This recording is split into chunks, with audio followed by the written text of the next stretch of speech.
where we have Dr. Kenwa Obaseki standing by to also join in the conversation all the way from United States. He's joining us virtually. Good morning, Dr. Kenwa Obaseki.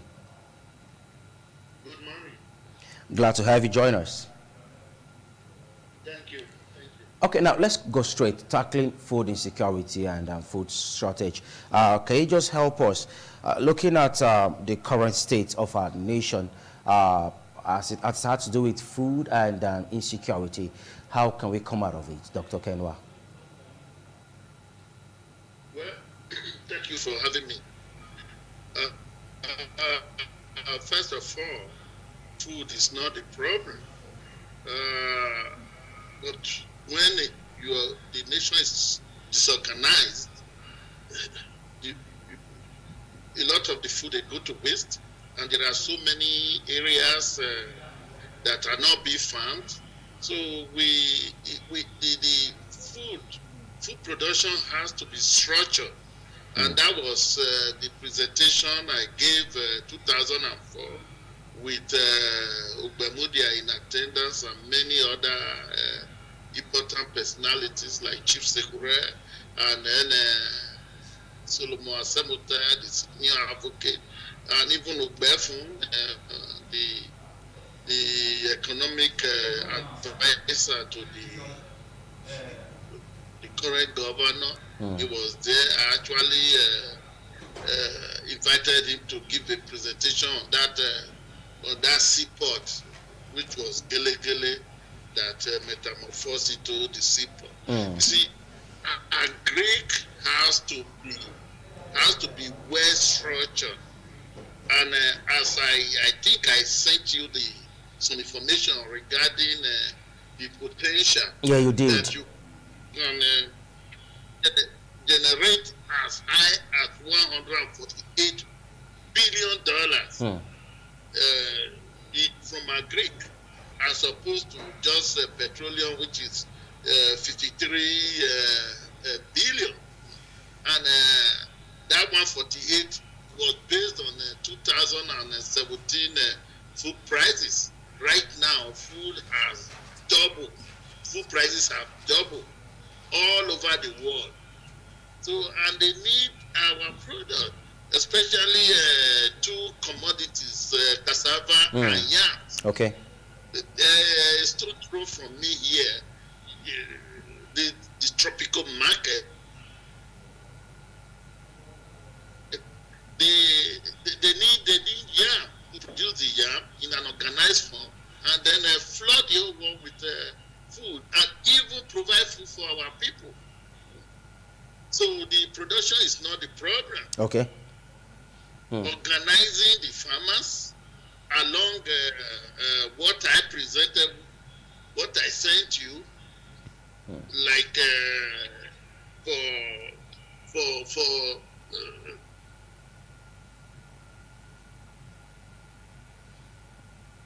Are you still there?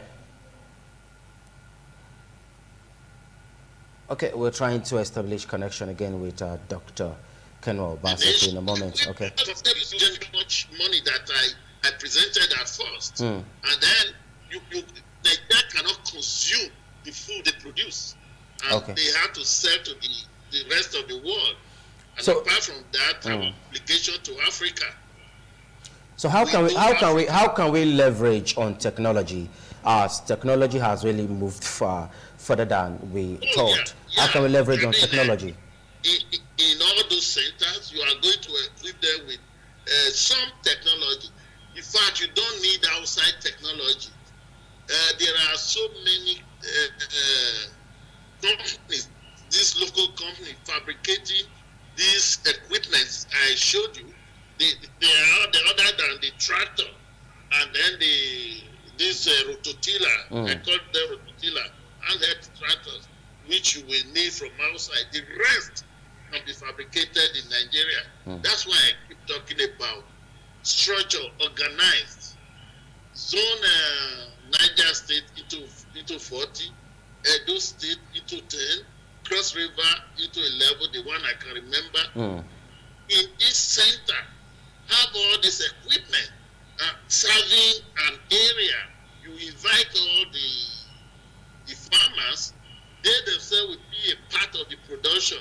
You see, twice I imported food from Nigeria, and twice I failed because before the food got to the US, it got stale and there were maggots in the gari and all the rest. It's a disaster because nothing is organized. Nigeria needs to organize the farmers, be a part of it. You know. Okay, so how can local communities be part of this movement, as we can't take away the locals away from farming? So how can local communities be part of this movement to having a stable food supply in the nation? Dr. Obaseki. The local, they are the actual farmer. You know, at times I hear people say, oh, go back to farming, go back to farming. Those who are already in the city, let them stay in the cities. Those in the rural area, they help them. They will generate for the nation the amount I showed before, almost 200 billion. And then they now use that money to invest them in the industries like the petroleum. And then I discussed with you that Nigeria should have this solar cell manufacturing company. That's true. And lithium and all the rest. They will help drive the industrialization. Those who are in the city, let them just stay in the city. Okay. These are all rural area based. And I also showed you about how they can build the markets in the rural area. See, when you build those markets, the food, that will also stimulate food production. Because the farmers, they want to farm, produce, and sell. You know? Okay. But when you drive, each time I visit home, I drive towards Giligili, and I drive towards this Ologbo area. All I see is jungle. Those should be farmland and markets. This should be booming. But if you look at some of this, not what you see. if you look at some of this vast land that we have in the states, for example, most people can't go to their farm again because of security threats. You know, if we're tackling food insecurity and the nation is not safe, how can we come out of it? Because recently in Zamfara, some farmers were abducted, over 100 of them, including women and children. And they were even asked to pay close to 100 million, 100 million or thereabouts as levy. So if we are battling insecurity and we are faced with food insecurity, how can we come out of it? Because it's a serious matter. Unemployment and this hopelessness, they all contribute to the insecurity we are witnessing in the country. You see, when people are productive and they are making that much money that I showed earlier, you know, and an idle man is the devil's workshop. And that's what we are seeing. Especially at times they blame the Fulani and all those people from the north getting to crime. Why are they living north? Because they don't have jobs. Because things are hard, and then they move south, try to live any way they can. So, but if you have a well-structured this agric, if a farmer in the north is generating billions, why does he need to cost? Why? No, and this program is spread along the whole nation. Definitely. Okay, don't stay that much, and then feed your people, and also exports.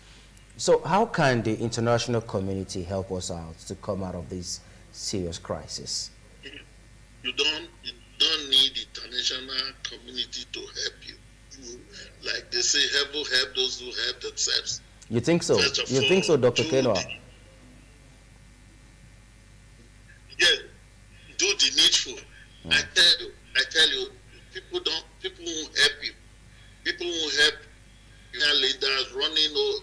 over the world, come and invest in my country and all those things. Those are crap. If there's money to be made in Nigeria, you don't beg people to come and make money. They will be there. God helps you if you try to stop them. The money to be made in Nigeria is through petroleum, and they are already there.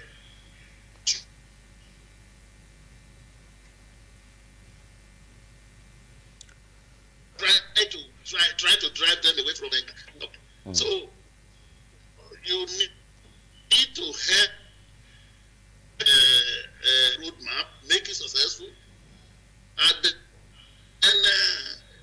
you get the money to drive the industry.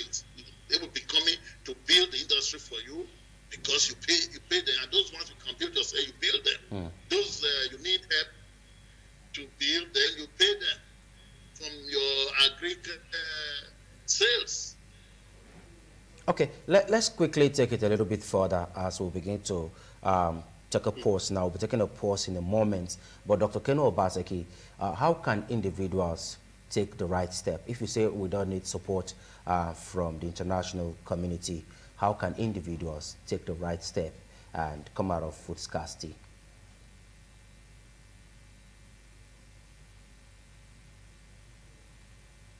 Are you still there? Individuals, they are helpless right now. That's what it is. The government that is going to in my graduate studies. I went to farm with some locals here.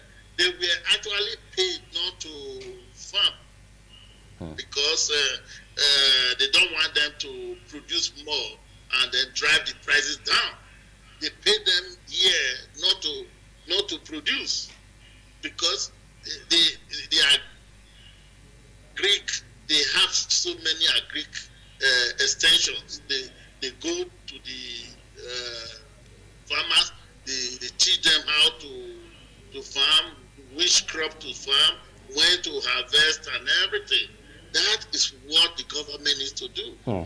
That's what the government needs to do. These farmers, all they can farm is less than an acre, and then they use the old method to be processing the gari, and they only just produce enough for themselves and their family, but not for the nation. That is my argument. That's my argument. The way we are farming now, there's no way you can feed 221 million people. We are doubling.